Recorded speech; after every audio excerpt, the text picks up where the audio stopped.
Hi. Police again? What do you want now? I already answered your questions. I'm not a police officer. No? Then who are you? You're not one of those dumb journalists who are always looking for conspiracies and scandals everywhere, are you? I'm a private detective.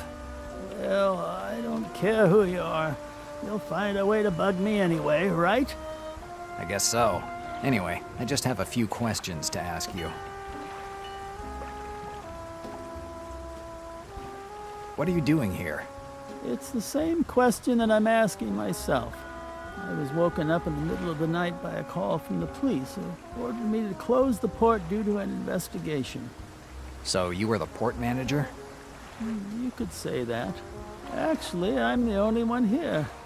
I'm the port manager, the secretary, and even the cleaning crew.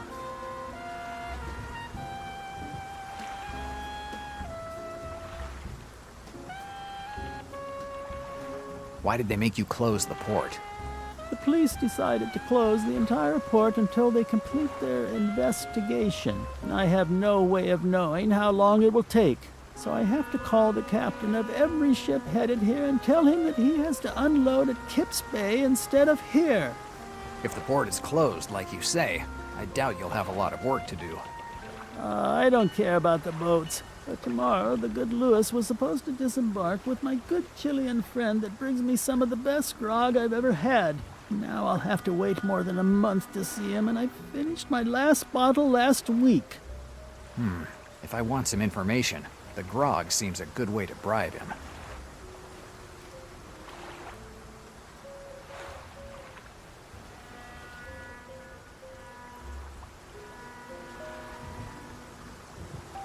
What do you know about what happened here tonight? I know that one guy bumped off another guy, and he picked this port to do it. That's what I know, as I told the police over and over again. You don't seem too surprised by what went on. It's not the first time, and it won't be the last that someone gets bumped off around here.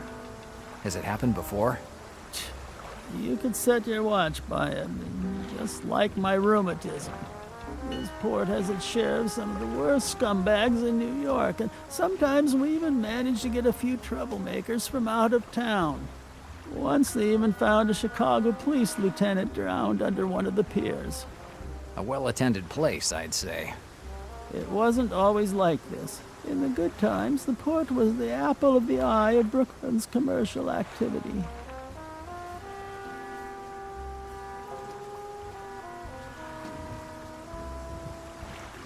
Tell me about the port. It was the beginning of the century. New York felt like it was the capital of the whole world. I was just a young sailor with a few dollars in my pocket and no reason to stay on the mainland. The port owner was old Svensson, a Swede who seemed anything but a sailor. In fact, he couldn't have told you the difference between a swordfish and a canister of gasoline. But he knew business. Oh yes, he knew it all right. That guy transformed this place into one of the most important hubs on the East River in just 3 years. This port doesn't seem like a place where a lot of ships could dock. You shouldn't look at it now. Half of the port is now demolished and sold. Once there were more than 10 piers. Now there are only a couple. Old Svensson had them build huge ones, so that even the biggest fishing ships could dock. Why was part of the port sold? It's a long story. During the port's most active years, I worked at the harbor master's office. An accident involving my right leg stopped me from sailing for a few months. Since I was one of the few who could read or write, I was put in charge of handling port procedures. Everything seemed to go fine, business was good, but Svensson started to change over time. I'm not saying that he looked like one of us, but he started to lose that look of a king that he had when he got here. And he started getting strange visits. Then one day in April 1926, John Grenz, known as the Ace of Spades, found his body floating near the mooring right near his office. The police said that it was a suicide, but none of us believed it. Old Svensson had been neglecting himself, okay, but he still had the will to live. The funeral had barely happened when a certain pruny, some fat, half-Italian, half-Turkish guy, took over for old Svensson. Within a year, he sold part of the port and fired half of us. I was the only one to keep my job, and I became the harbor master.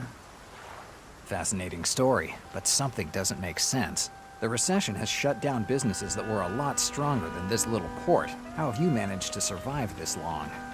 You're quick on your feet, son. The answer is simple.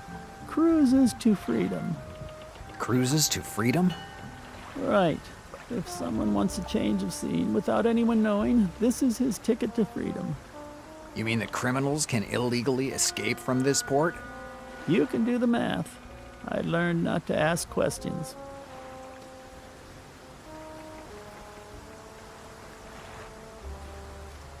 Did you see a man with a girl tonight? It looks like you know more than you pretend to, son. So have you seen a little girl? Sorry, but I can't give you any information about who leaves from the port. It's the rules.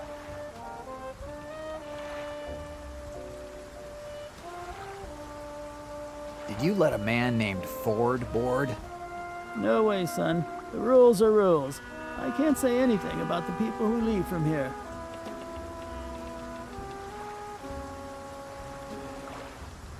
Come on, don't mess around. Tell me what you saw tonight. I'm telling you, the rules say that I can't give out any information about the people who leave from here.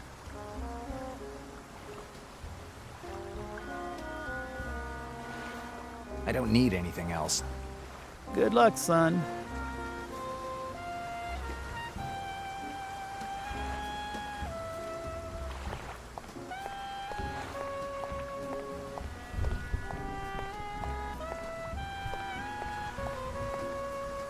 Empty bottles of grog.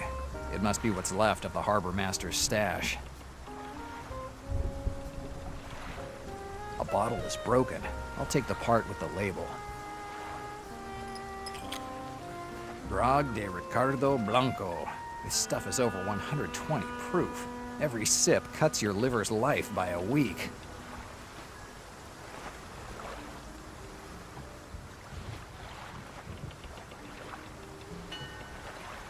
All that's left of a bottle of Grog de Ricardo Blanco.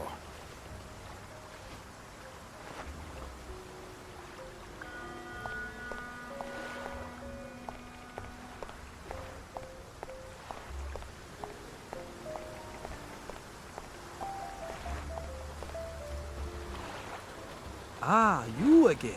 Where we go this time? Essex Street, Lower East Side. We see.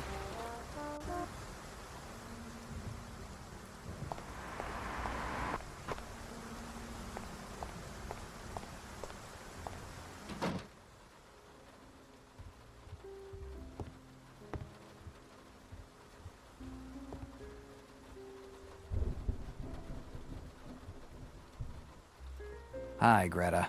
Hi, Jack.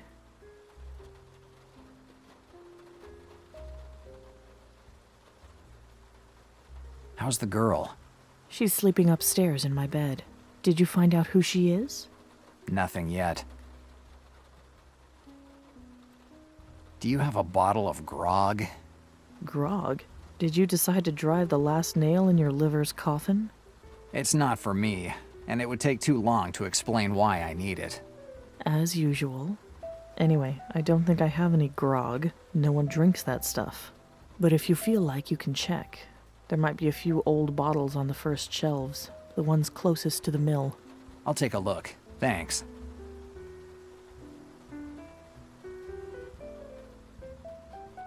Okay, I'm going now. Bye, Jack.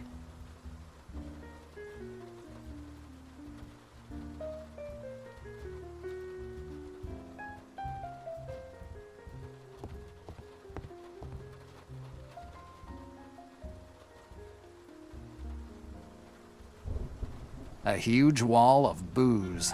If there is a heaven, this is what I think it looks like. Let's see if Greta has a bottle of grog on these shelves. I don't see anything that looks like grog.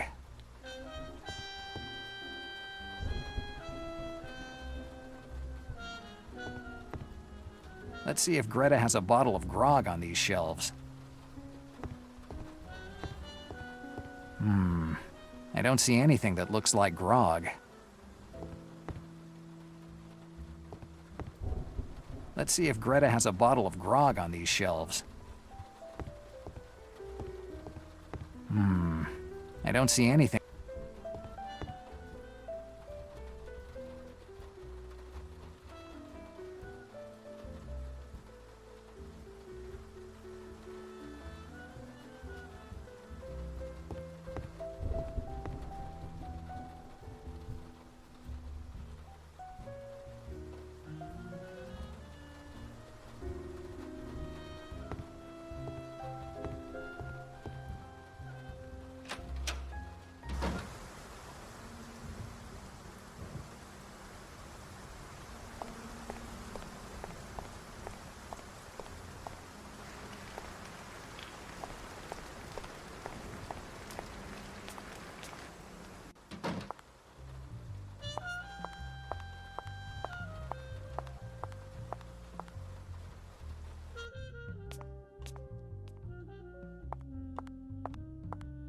Steam's coming from the pipes.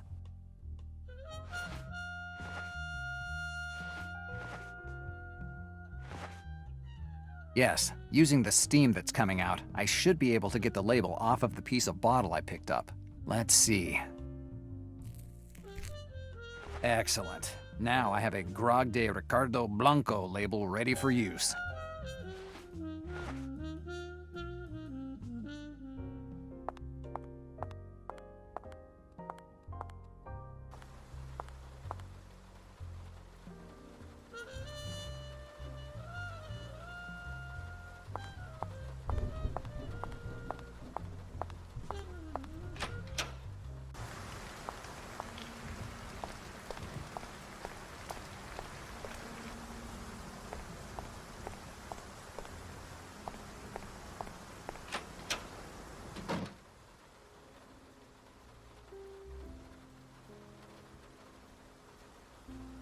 It's a windmill, or rather a miniature replica of one.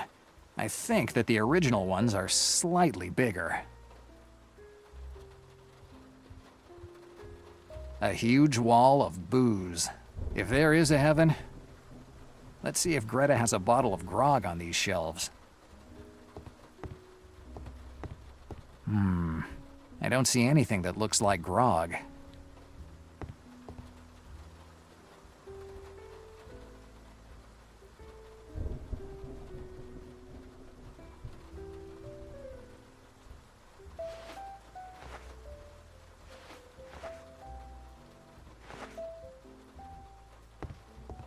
If I glue this label on any of these bottles, I could have a bottle of what, at first glance, could look like a bottle of grog. I doubt that the harbor master guy will figure out the swindle, or at least he won't until I get the information I need.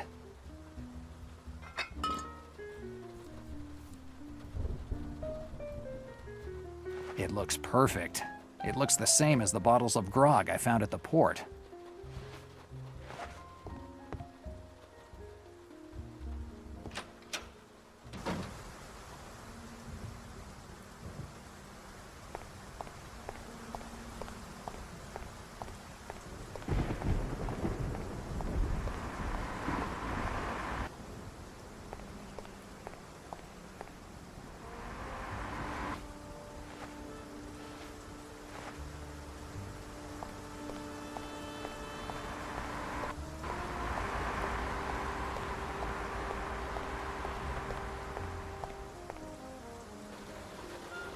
Where you want go this time?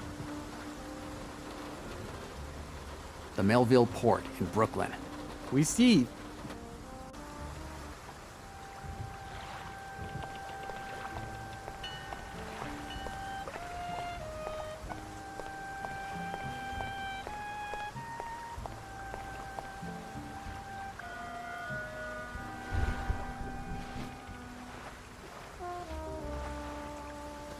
A bottle of Grog de Ricardo Blanco, at least on the outside. Inside there's just plain old gin.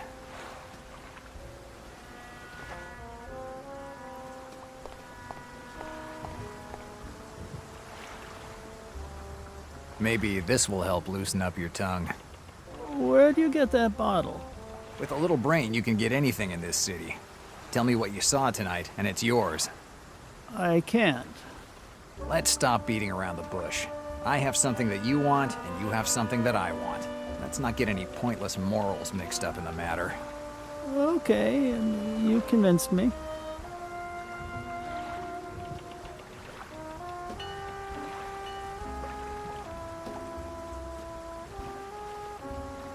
What do you know about what happened here tonight? I know that one guy bumped off another guy, and he picked this port to do it. You don't seem to... It's not... Has it happened? This port has it. Once they even found a Chicago police lieutenant drowned under one of the piers. A well-attended place, I'd say. It wasn't always like this. In the good times, the port was the apple of the eye of Brooklyn's commercial activity.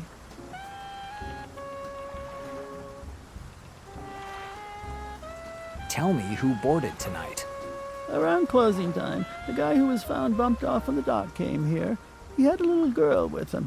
He asked if he could board the Sainte Marie de la Mer. The Sainte Marie de la Mer. It's the same name that was in my dream. First that hitman, and now the name of the ship. How's all this possible? Did you see anyone else other than the guy with the girl? And now that I think about it, yes. I had just closed the harbor master's office when I saw a man near the lamppost. I had never seen him around here before. He wasn't a sailor. He was too elegant to be an old salt. Describe him. I only saw him in passing. It's better to avoid looking at anyone for too long around here. Did you notice anything particular? He was dressed well, but that's it. Where did you say he was? Under that lamppost over there, the one next to the sacks. Okay.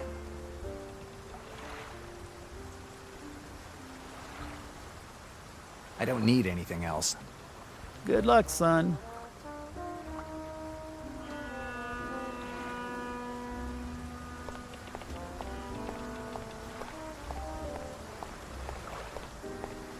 This is where the harbor master saw the guy come after Sean. Maybe I'll find something interesting. There are some cigarette butts here. It looks like the guy tailing Sean had to wait for a long while. Let's take a look. The smell of this butt isn't of regular old tobacco. It's hash, which isn't exactly easy to find. It might be a lead to follow, but I can't think of any connection between this cigarette butt and what happened tonight. Maybe I need to think about it. Let's try to think about it.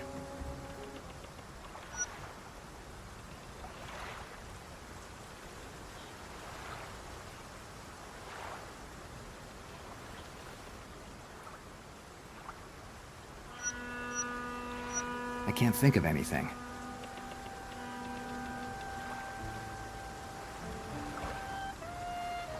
Well, it may just be a cigarette butt without any importance. No need to take it with me.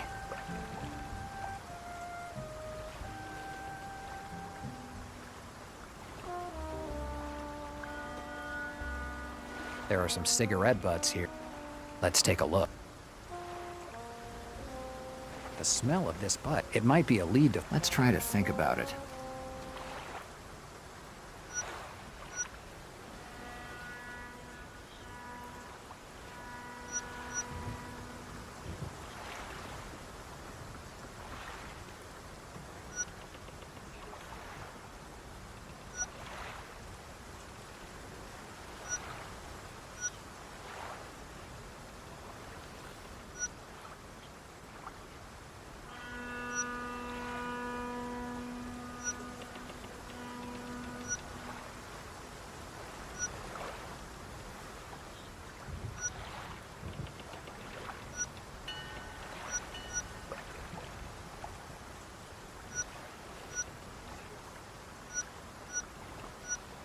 I can't think of any. Well, it may just be a cigarette butt without... John's cab.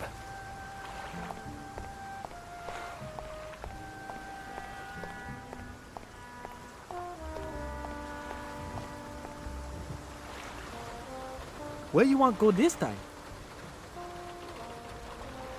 Nowhere. In my favorite place.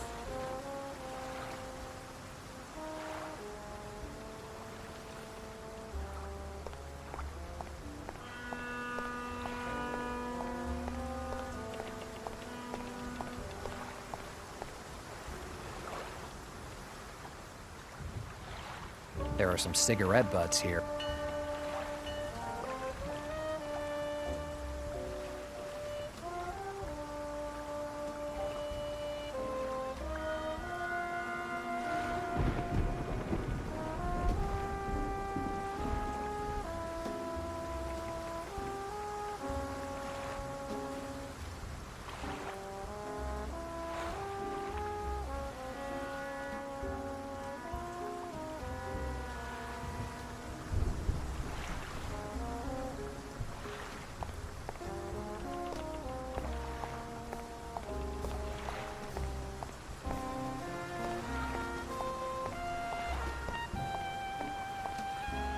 Empty bottles of grog. It must be what's left of the harbor master's stash.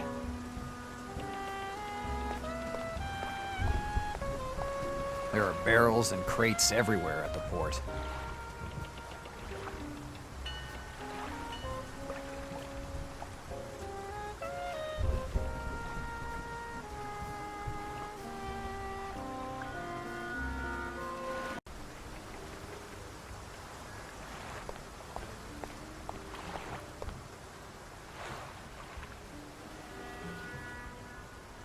There are some cigarette butts here.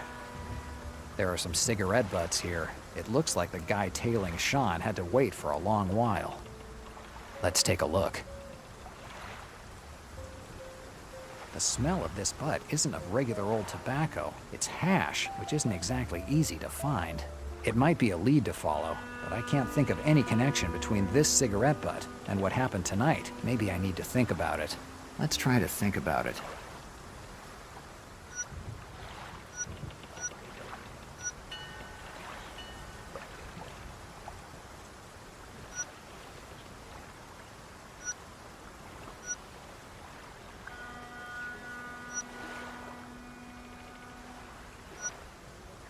John said that the guy he saw near his cab was smoking a cigarette that smelled funny. And now I find this hashish smoke. There's no doubt that the guy that was following Sean and the one that Sean saw by his cab is the same guy. The cigarette butt won't be much help figuring out the identity of this mystery man, but I might find other clues. There are pieces of paper lying around. It looks like they formed a matchbox once. Who knows why it was ripped up like this? If I piece it back together, maybe I can figure out something more.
Okay, now the pieces are coming together.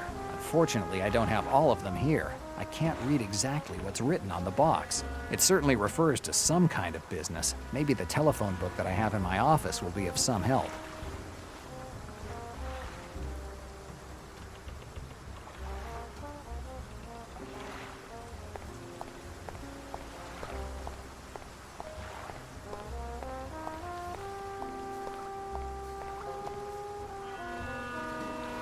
Ah, you again. Where we go this time? Essex Street, Lower East Side. Okay.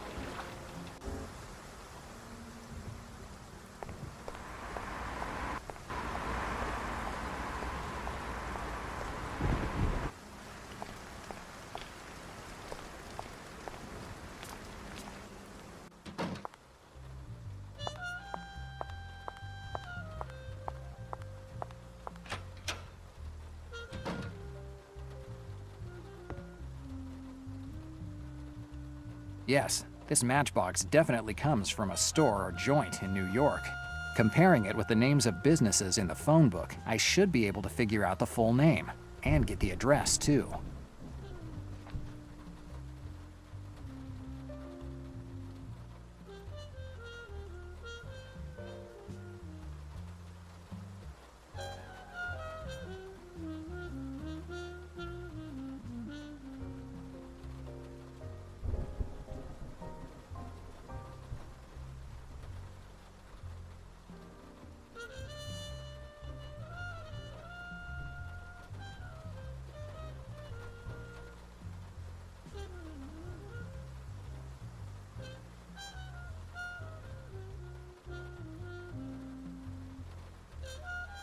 I don't see anything useful here.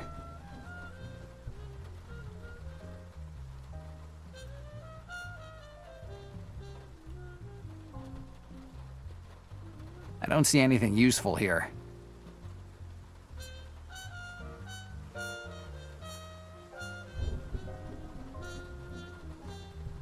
I don't see any. I don't see anything useful.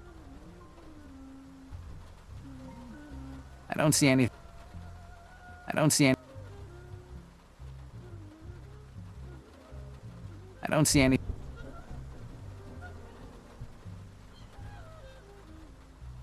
I can see the word book on the matchbox. It must be a bookstore. Let's start looking from there.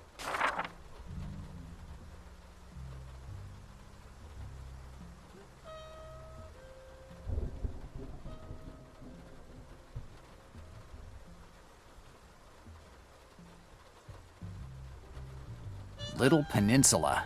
The name matches. It's a bookstore on the Upper East Side, on 65th. I think I better check it out. I don't need the matchbox anymore. I can leave it here.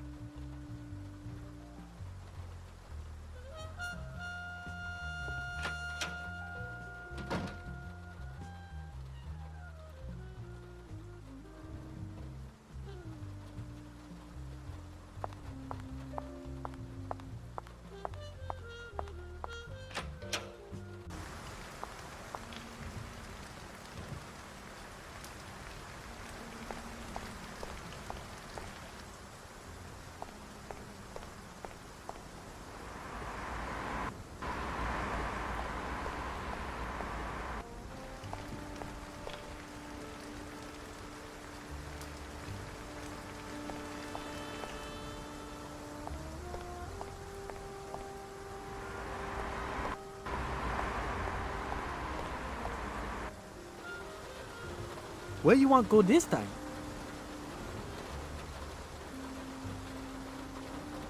65th Street, Upper East Side. We see. And here I am on the Upper East Side. Luxury stores, offices of diplomats, and gentlemen with deep pockets. A right place to work on my intolerance of hypocrisy.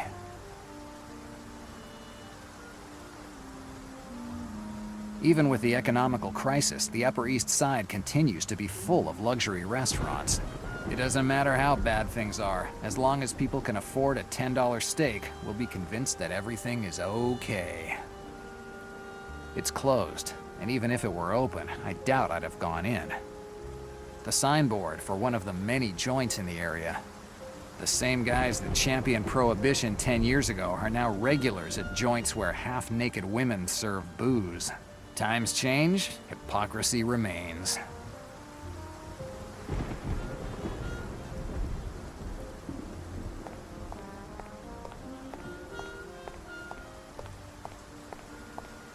Dumpsters, nothing special.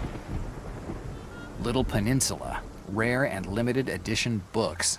There's no question that the matches I found at the port are from here. But how could an antique bookstore on the Upper East Side have anything to do with Sean's death?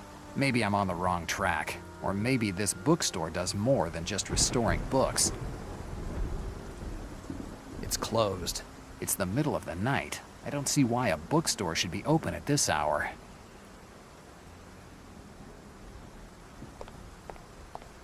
This building seems slightly dowdier than the others. Second-class aristocrats must live here. I don't have any reason to go in there.